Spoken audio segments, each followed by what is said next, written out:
Hey guys, my name's Emmanuel. Some of you guys might have watched my videos, most likely most didn't. I wanted to introduce you guys to my new to me 2015 M235i, kind of give you guys a bit of a rundown on why I actually got a new car and what my plans are with it. So yeah, let's get started. So to begin, I bought this car at IAA auction. So it is a salvage vehicle as it has been in a rear end accident. Not too big. Now I bought this car because, well, I sold my E46. Now I sold the E46 because of a couple of reasons I'll get to in a bit later in the video. But next up I'll actually put up a couple pictures and videos of the damage.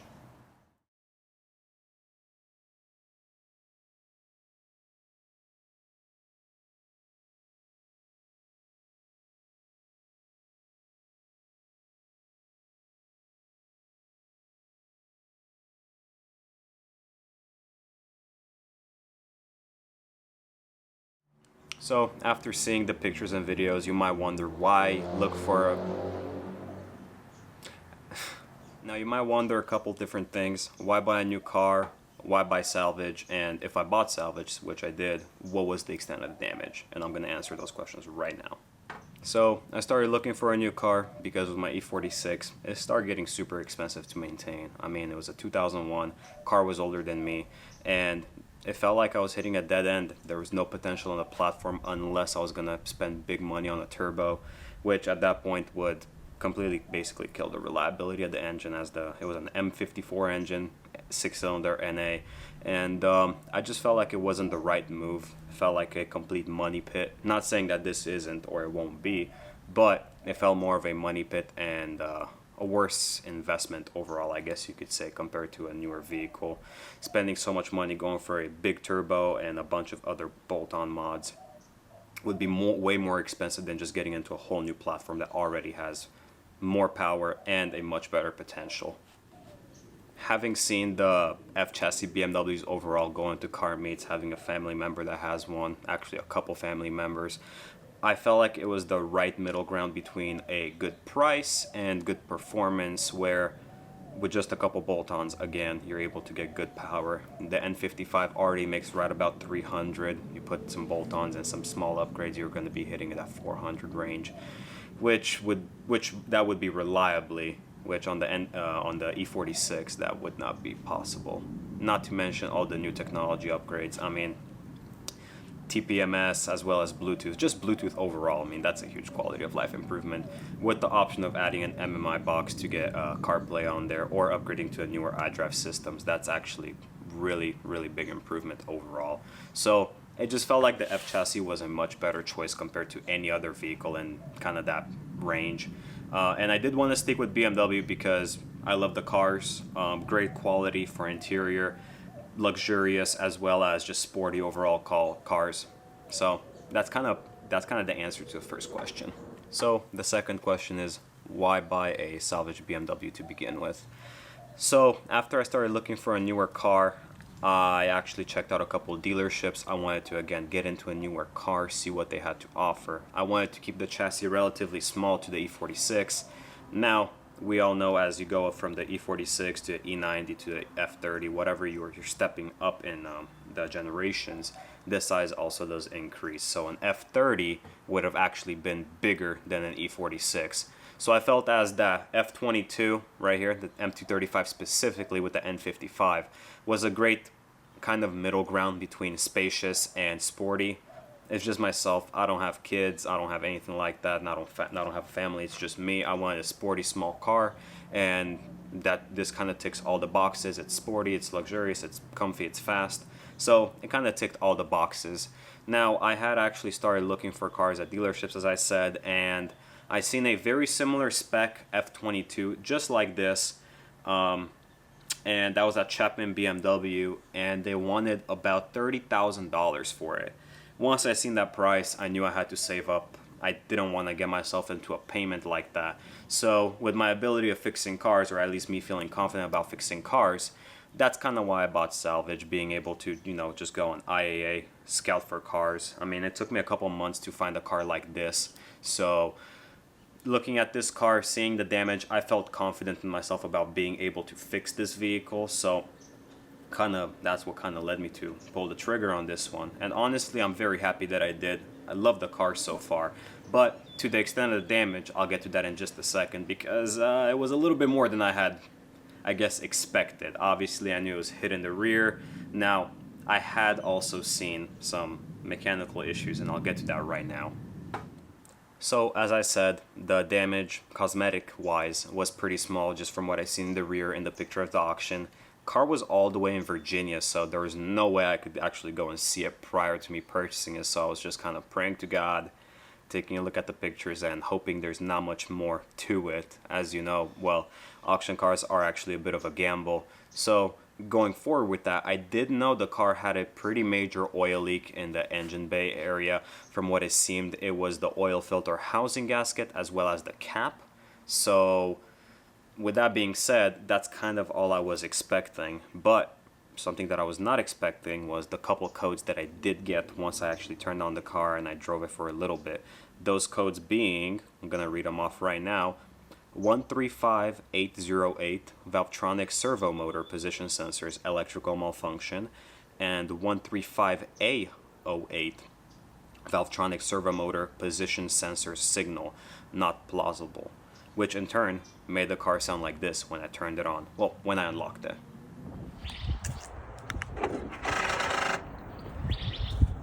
And it also made it sound like this when I was idling or just driving the car a little bit in general.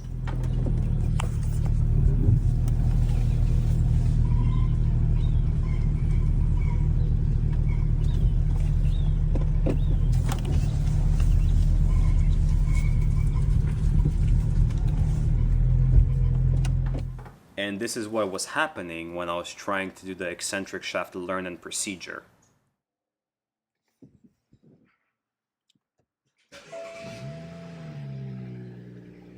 Run engine at idle speed.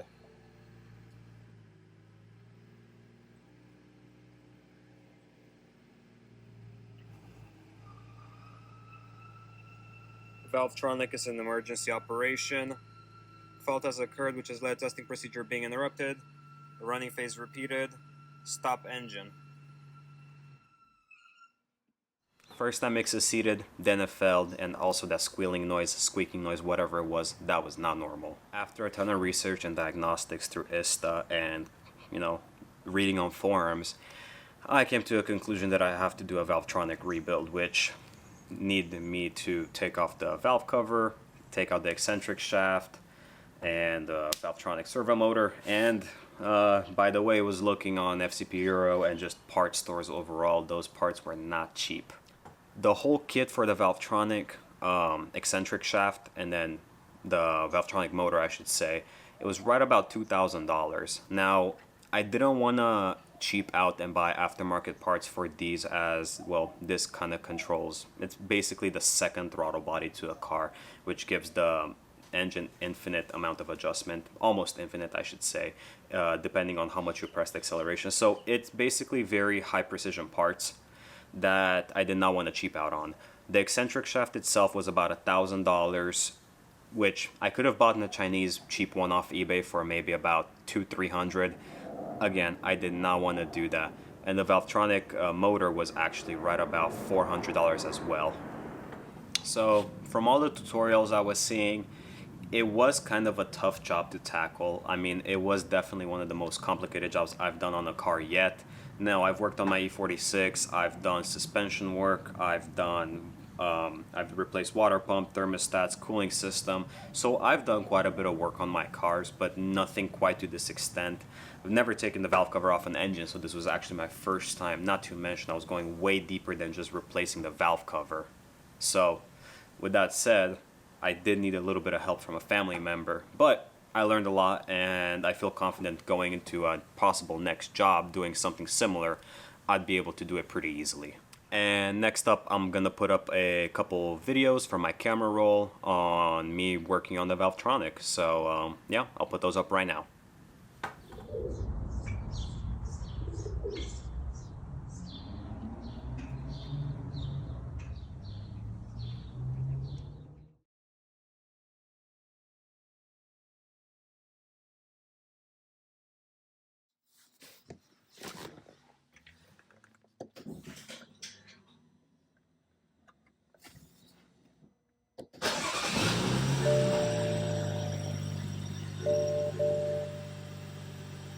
The Valvetronic system isn't the only thing I replaced. I do want to mention I did also replace the charge pipe that was technically made out of plastic.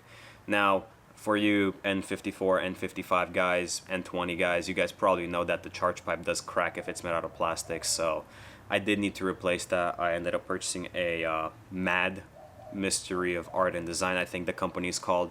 I ended up purchasing their charge pipe, which fit up pretty nicely, so I did also do that. Now, in order to also do the oil filter housing gasket and the oil filter the oil cooler gasket, I believe it is called, you do have to take off the intake manifold. So I also did end up replacing the intake manifold seals as well. So there is quite a bit more. I also ended up replacing the belt and a couple of coolant hoses that were just completely destroyed from the oil leak. So the bill ended up being a little bit higher than I thought, but there were parts that I needed to replace nonetheless in the future, and it was one of those things where while you're in there, you might as well do it. So with that said, that's kind of what the car needed mechanically. After that, also I did replace the valve cover, which I'm pretty sure the squealing wasn't from the Valvetronic system. I think it was the diaphragm of the valve cover that was just completely, it might have been like punctured. So I think that's actually where the squealing noise was coming from. Other than that, mechanically, the car is pretty sound. I did check underneath. The oil leaks did go away. Now, I did have to clean basically the whole side of the engine because the sheer amount of oil that had dripped. The previous owner, they basically neglected the car. They seen the leak. They just kept topping up the oil, and that didn't do it any good because the car kept leaking and leaking and leaking, and it just made a mess underneath the engine bay for me, next owner, to clean up. Now again, I could have made an educated assumption that based on the oil filter housing gasket leak and the sheer amount of just oil that was dripping in the pictures, it might not have been a great move to purchase the car, but I can say that honestly it was a lot easier than I thought it would be fixing it. So overall, I'm pretty happy with the extent of the damage as far as mechanical goes, just because the Valvetronic is also known to fail on the engine depending on the oil change intervals from what I've seen. So I'm also pretty sure this car hasn't seen a lot of love as far as oil changes. I will actually be doing 3,000 to 5,000 mile oil changes from now on this car, also possibly doing some additives as well. So overall, the car ended up in good hands, but prior to me, it wasn't really in that great of hands. The previous owner didn't really care for the vehicle that much.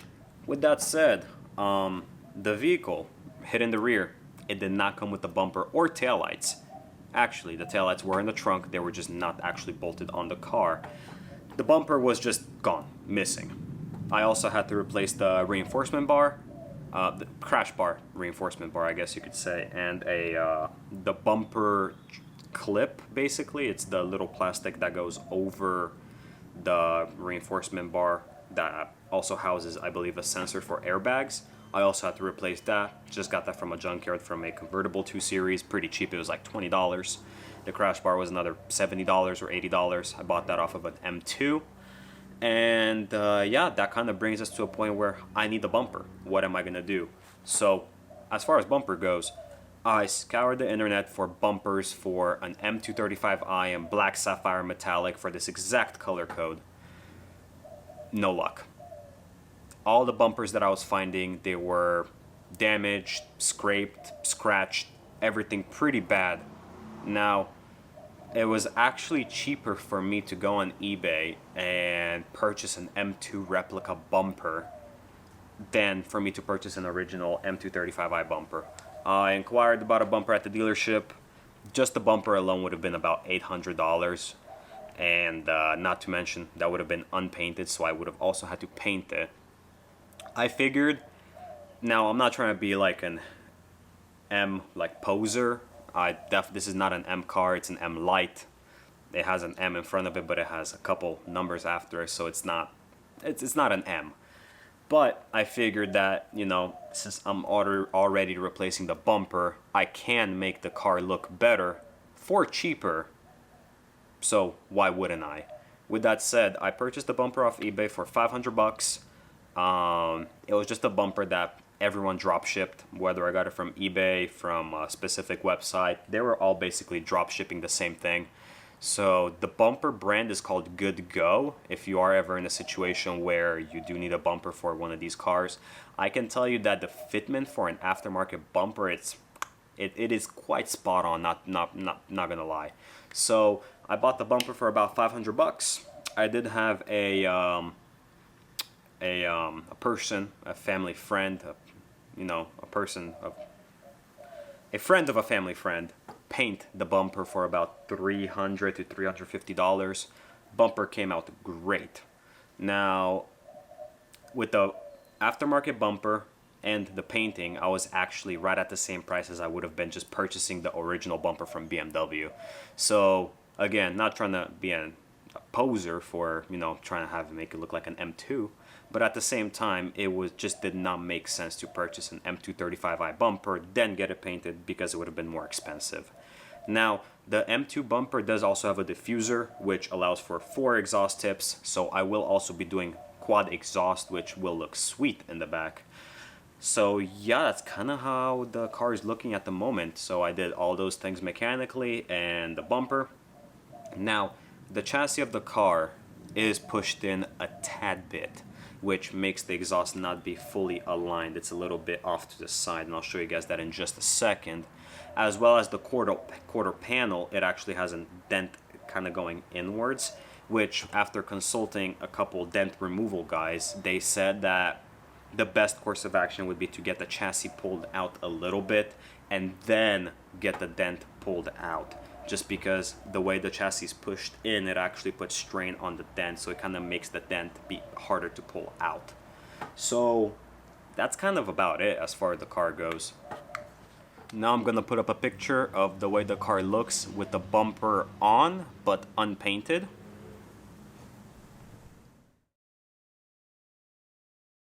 So as I said, the chassis is pushed in. There is a little bit more work that needs to be done to the car. Now that brings me to something I'd like to announce. In September, me and a couple friends of mine will be going to Beamer Invasion in California. Now we got about 2 months left. In these 2 months, I will make a series of videos on whatever I will be doing on the car. So as it sits, the car has an upgraded downpipe. It is a catted downpipe, as well as an, I believe it is MST front mount intercooler. It is a thicker one, so much better. And no, it's an ARM front mount intercooler and an MST turbo inlet pipe with a hybrid mount on the turbo, so it gives it even better airflow than the standard one. So those are kind of mods that I did prior to me wanting to actually start documenting the build. So no videos on those, but there are going to be many more to come on what I will be doing next. So kind of a few things that I want to do by Beamer Invasion. I want to first off get the chassis straightened up, make sure everything's looking nice. Springs, spacers, I'm going to do MHD, XHP, and I also want to do a transmission service, so change the filter and the oil of the transmission. Front lip, maybe take off the bumper and repaint the grills, as well as rotors and pads. I definitely need some better pads and rotors, as well as getting those brake calipers painted. So those are kind of a couple things that I want to do, and I will be documenting everything up to Beamer Invasion and definitely also after. So I just kind of want to have this as a build, as an example of what people can do on this platform. I know myself, I was watching a lot of videos on the M235s before I purchased one, and it was because of great content creators that they actually, it kind of pushed me over to actually pull the trigger on a car like this, and I could not be any happier. So even though this is an M Lite, it's not an M2, still love it. There's still a lot of potential on this platform, especially power-wise, and overall handling. It feels amazing compared to an E46. Granted, I did have upgraded suspension on the E46. It felt super snappy. This feels almost like the E46 on stock suspension. So if I were to do suspension on this, I know for a fact that it would feel even tighter, even better. So yeah, that's kind of how my build's looking at the moment. So I will show you guys what the car is looking like on the outside as it sits right now.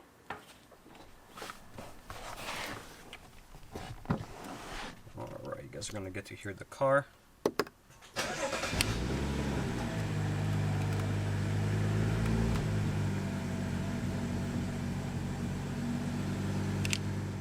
So this is the car. You know, it has a couple little small things and scratches. Previous owner curved the wheels quite a bit. I will be making a video on how to actually fix up these wheels and make them look nicer, touch them up. As far as the outside, I also have done a mirror cap conversion, so as well as the sequential turn signals. Going over to the interior, looks pretty basic for a F22 interior. This is the dent that I was talking about. So if you guys can take a look, this part right here is dented inwards, as well as the exhaust. It is slightly sideways. Now, that is the stock exhaust. I will be getting that fixed, and we'll be doing white pipe so we can actually get a nice quad exhaust going on there.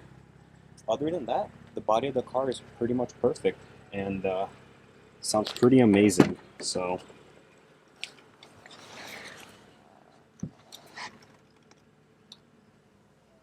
gonna throw it in Sports Plus. I hope the valves open right now. They did.